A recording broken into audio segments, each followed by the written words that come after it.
Is it easy to take a couple of buildings and turn them into a city using only Blender? Well, yes it is. In this video, we will see how we can make a nice city render using geometry nodes with simple steps. So like and subscribe, 'cause this will be fun. Let's open a new Blender file, then switch to geometry nodes from up top. Here on the left, you have some information which we don't need, so merge that with the viewport. I will also delete both the light and camera to keep the viewport simple, and we will add them back later when we need to. Now if I select the cube and press the new button in the geometry nodes, two nodes will appear, the input and output. The input is the mesh cube, and there's a line that connects it to the output. But since the line is empty, the result is the same. Thus, if I add any other node, such as the subsurface node on this line, the cube will be subdivided, and the result will be a sphere.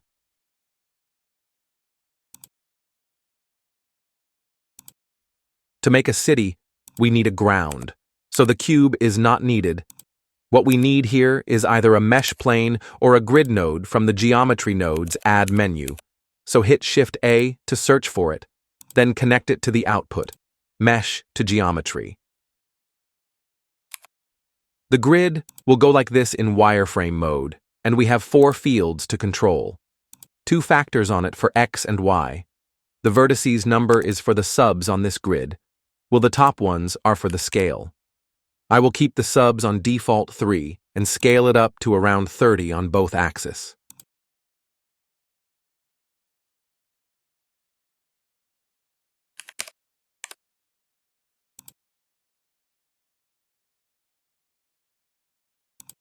Now, before we bring in the buildings, let's understand the process with simple shapes. Maybe the cube. Just add one in the scene and pretend it's a building. The process here is simple. We need to distribute or scatter this cube, aka the building, on the grid. And to do that, we need 2 nodes. One is the distribute points on faces. Look it up from the add menu and drop it on the line between the grid and the output. What happened here is the grid, which used to be a surface or face, is turned into points with the distribute node, and that is what's being displayed as an output. Now we need to switch each of those points with a cube, and this method needs instances, so we need a node called instance_on_point. Add it the same way from the search bar and drop it after the distribute. Once you add the instance_on_points node, the points will disappear. That's cause we need to assign what instance we have to display in this instance input inside the node. And that's easy to do. We just need to drag the cube we have from the layers to the geometry nodes, and that will be as an object info node. And if you have a hard time doing that while losing the geometry nodes selection, try to pin from this icon.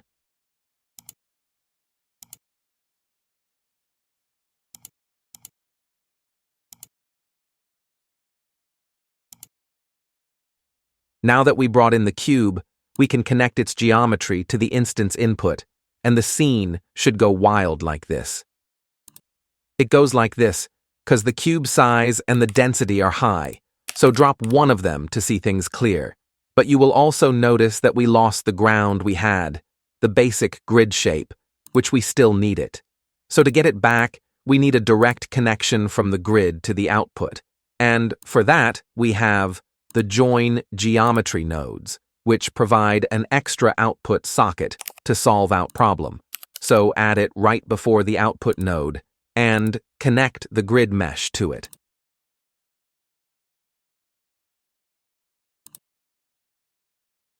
The scattered cubes are visible with the ground grid, but they intersecting that cause it's distributed based on the object origin, which is this dot on the cube. So to fix that, we have 2 approaches. One is by changing the origin place on the cube, and that's easy since it's not affected with edit mode transformation, so we can hit tab for edit mode and move the cube up. The other way is with a node called transform geometry, and we use it because the instance_on_point don't have a location input, so we can add it after the object info, change the location to fit the way we want it, and all the instances will be fixed if they have the same origin point. That's why if you have different shapes, this won't help much. That's the main idea here. So now we can bring in some buildings models to the scene to swap them with the cube. And you can model some low poly shapes to use it, or get some online. Like you can find a number of low and high poly models on Sketchfab, download them, and bring them in as a Blender file or FBX or any other format.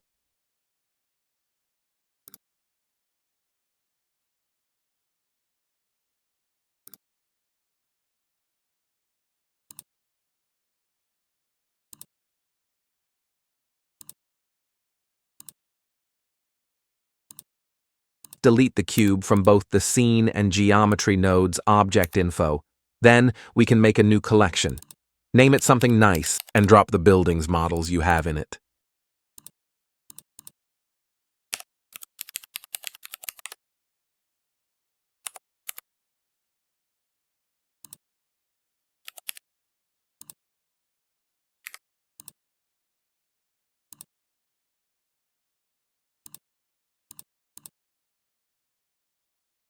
We will use this new collection same way as we use the cube.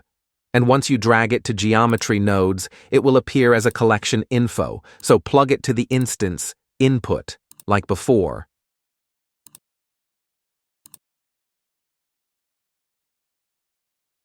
Enable the separate children and reset children on the collection info, then make it on relative, and also check the pick instance option. This way we get the collection to appear in its place, and also make sure every object in it is an instance by itself, and not the entire collection. But you don't have to buzz your mind, always enable those options when you bring in collections. To set those building above the grid level, and on the ground, the transform node won't do much as we said before, since each of those building has its origin on a different height, so we need to fix that on the objects.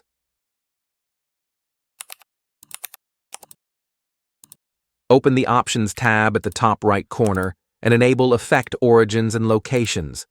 This way, if we hit G, the one moving is the origin and not the mesh, so we can scale those origin by 0 on the vertical axis. Then once they are on the same height, we can move them down to the base level, and the buildings in the geometry node should be fixed.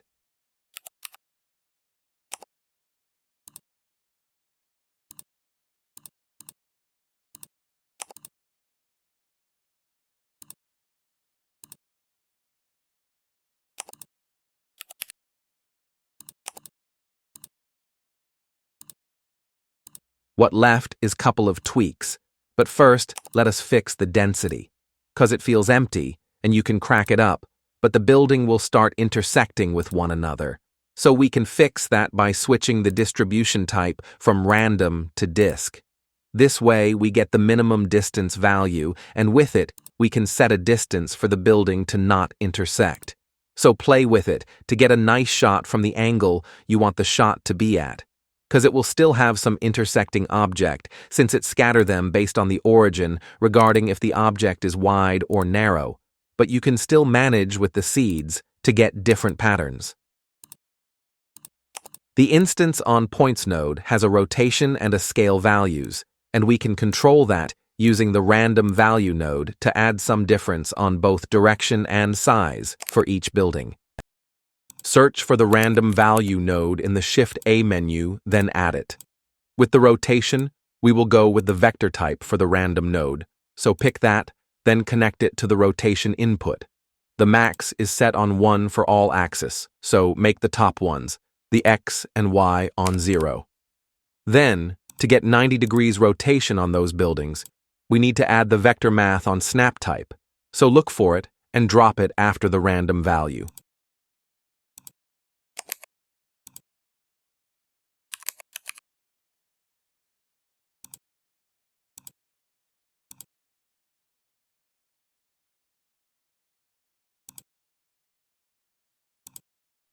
Now we just need to set the math on 11 and the random value on 45 for a 90-degree rotation.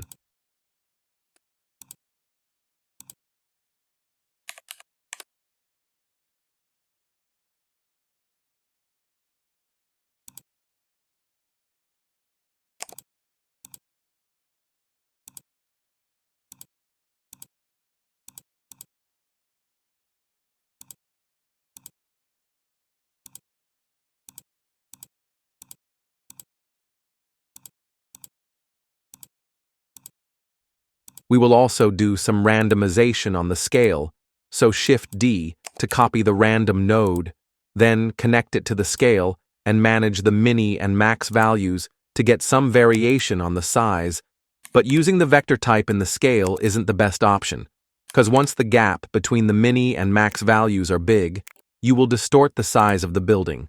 So it's better to use the float type, which more suited for the size randomization. So do that. Play with the mini and max values in here. Maybe go back and readjust the density to fill the grid with more building, and play with the seeds on both of the nodes to get some cool patterns.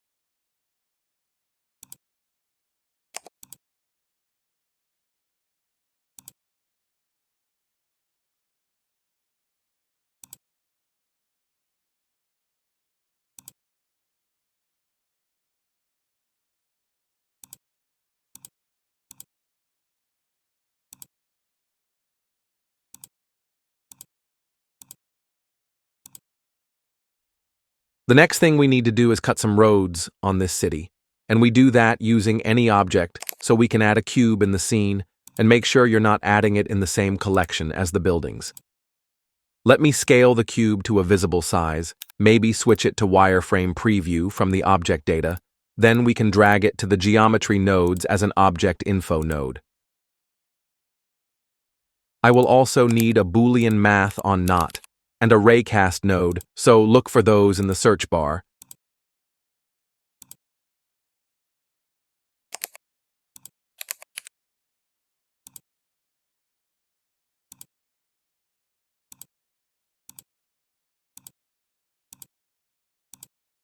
Connect the object info to the raycast, green to green.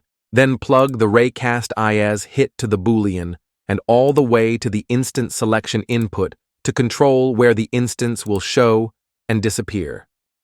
Switch the object info to relative to start cutting while modifying the cube, so we can scale it around to cut more area and delete buildings, or switch the Boolean to subtract to flip the process. Do as you please.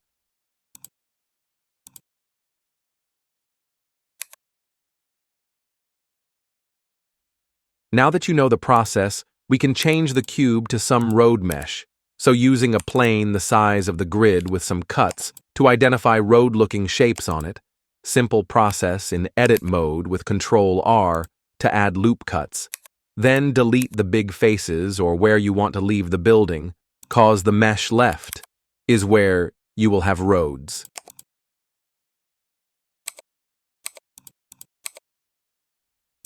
I was getting a problem here, and it buzzed me for a second, and that's 'cause I'm adding the plane in the same collection as the buildings, so it's getting distributed as well. So again, pay attention to the small steps.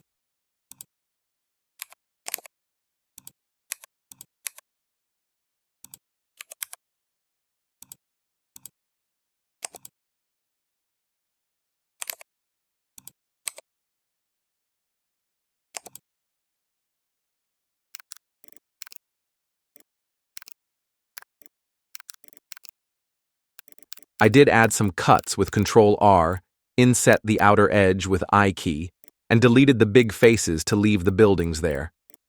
I can now drag this weird plane to the geometry node and connect it as before to the raycast all the way to the selection to get the shape we want. It won't be that accurate as we said since it's scattered based on origin, so play with the seeds from the shot angle, the rest won't be that visible.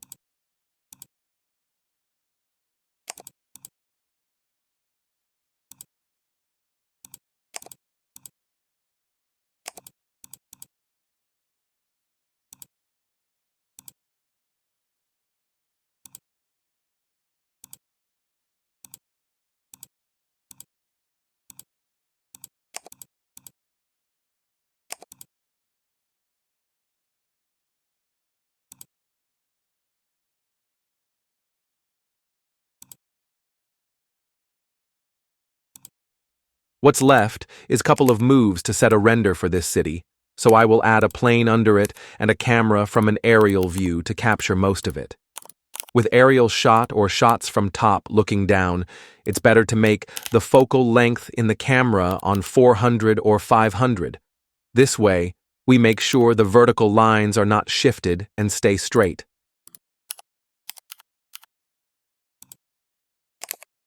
The buildings I used do have nice textures on them, but I will go with a simple wood texture with a little trick on it to add some dynamic to the render by making the faces at top white.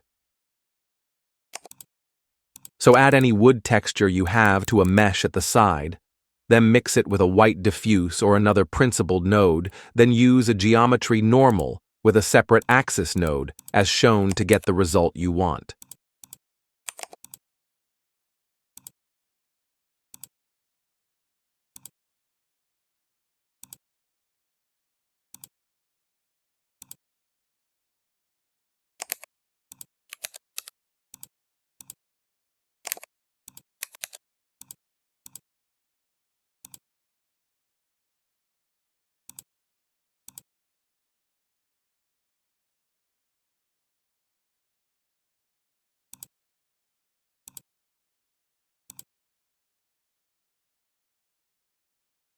Once you're done with the material, go back to Geometry node to add a Set Material node after the instances, and assign in it the material you have to apply it to the buildings.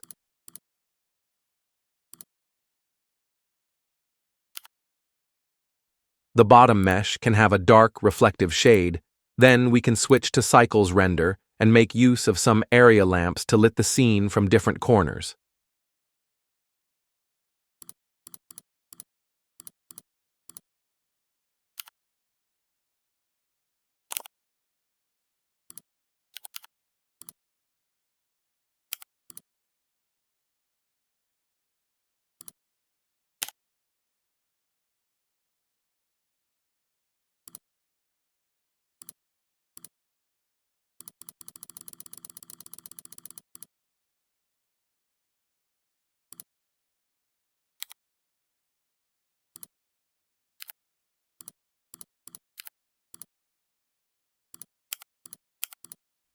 Let's go with a big area light as a main source with a warm color.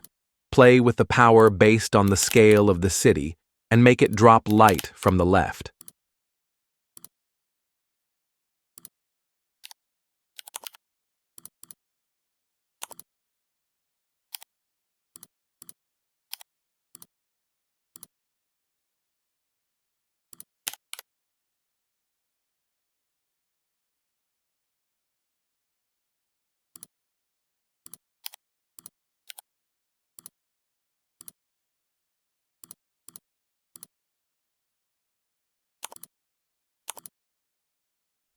This black color is the cutting plane, so let's give it the same wood material as the building without the white part.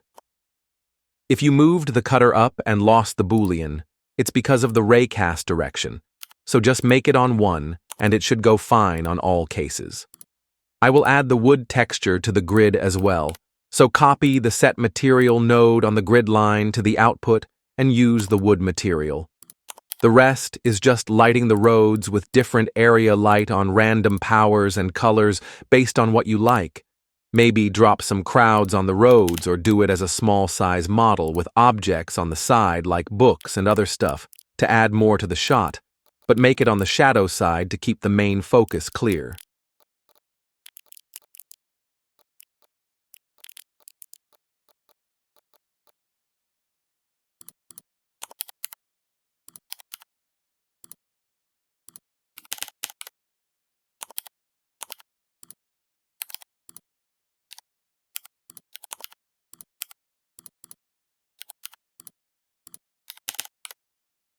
If the wood texture is weird on those buildings, you can jump back to the material editor and scale it down to look more suitable and try to UV the building if it's distorted on any parts.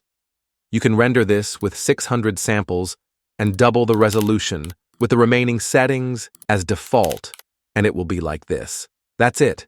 Hope this been fun to watch. Like and sub if you're still here, and see you next time. Stay sharp. Goodbye.